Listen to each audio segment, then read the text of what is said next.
adik-adik, selamat datang di channel ini. Perkenalkan, bersama Mamoy yang di sini akan membantu adik-adik dalam video kali ini. Kali ini kita masih akan membahas tentang kalimat penolakan, juga operasi hitung penjumlahan dan pengurangan dalam sebuah soal cerita. Seperti biasa, buku yang Mamoy gunakan adalah yang ini. Jika kebetulan sama bukunya dengan Mamoy, silahkan buka halaman 163 sampai halaman 167. Yuk kita ke halaman 163, kita baca dari atas. Perhatikan gambar percakapan di bawah ini.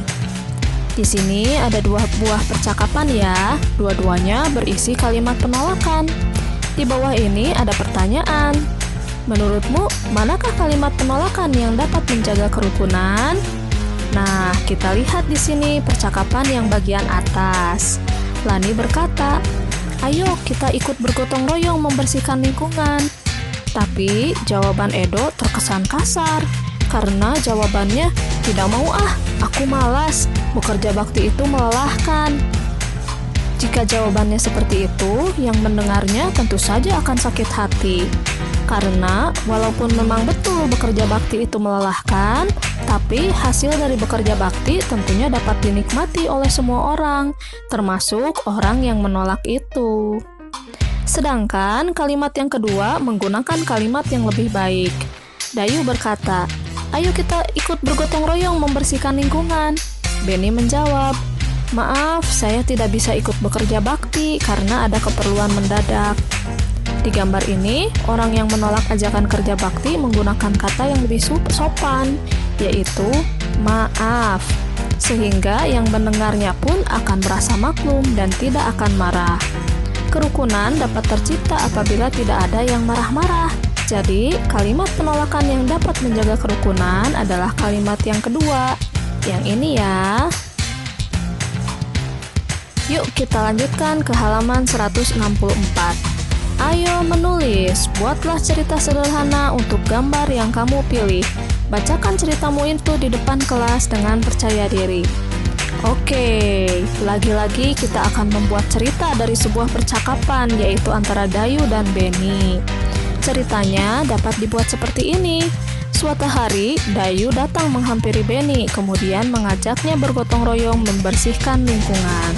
Tapi, Benny menolaknya dan memohon maaf karena ketika itu ada keperluan mendadak, sehingga Benny tidak bisa ikut bekerja bakti.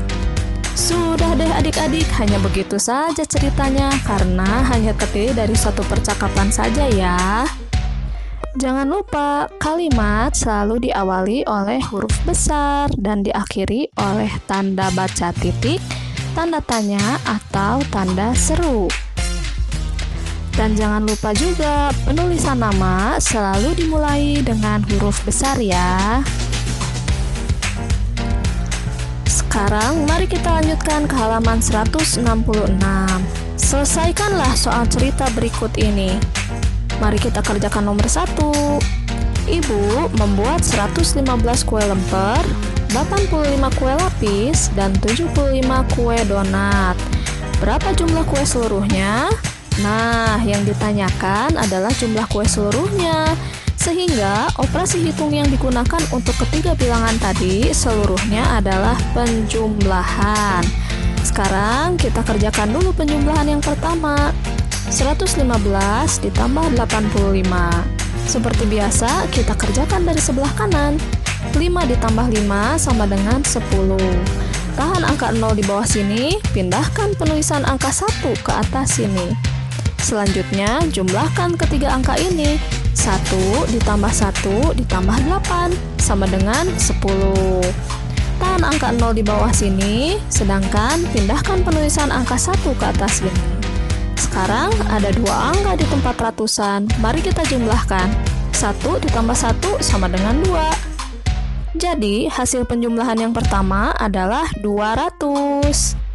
Kemudian, kita jumlahkan kembali angka 200 ini dengan angka 75. Kita mulai lagi dari sebelah kanan.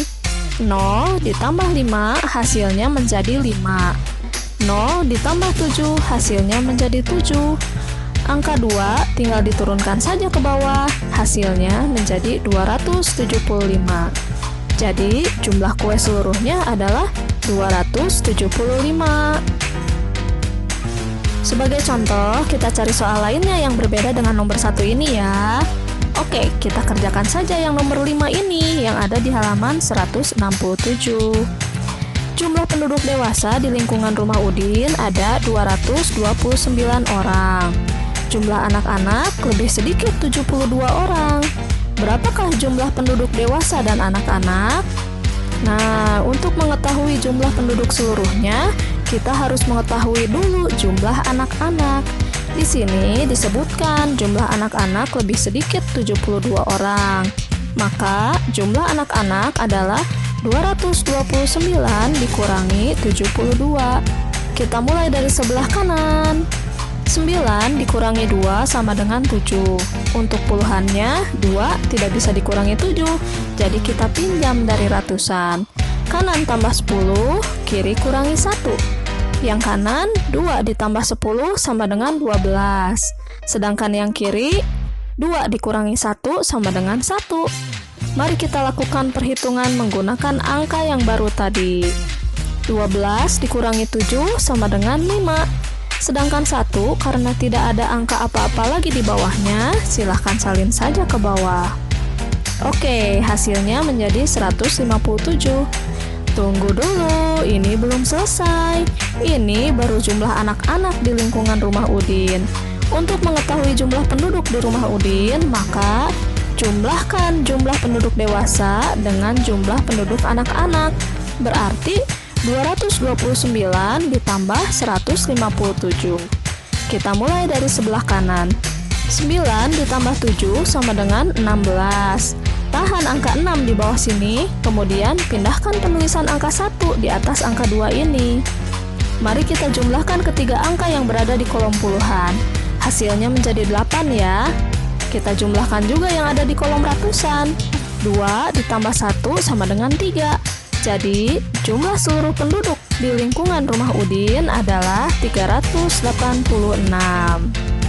Oke adik-adik, masih ada 3 soal lainnya di halaman 166 dan 167.